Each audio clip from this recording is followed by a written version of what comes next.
వీళ్ళు భౌతికంగా దూరంగా ఉన్నారు, కానీ రాముని మనసులో సీతమ్మ, సీతమ్మ మనసులో రాముడు ఉన్నారు. అందుకే వీళ్ళిద్దరూ ఎప్పుడూ కలిసే ఉన్నారు. వీళ్ళిద్దరూ విడిపోయింది లేదు. ఏమి దాంపత్యం ఈ దాంపత్యం అన్నారు.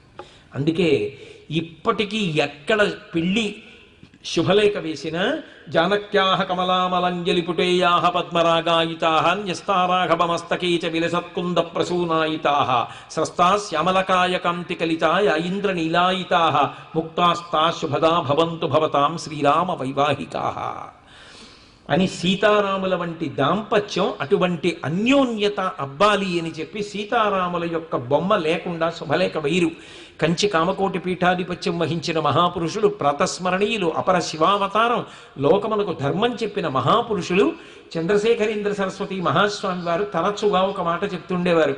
ఎవరు ఏ ఇంట వివాహములకు సంబంధించిన శుభలేఖ వేసినా సీతారాముల యొక్క ముద్ర లేకుండా వేయవద్దు.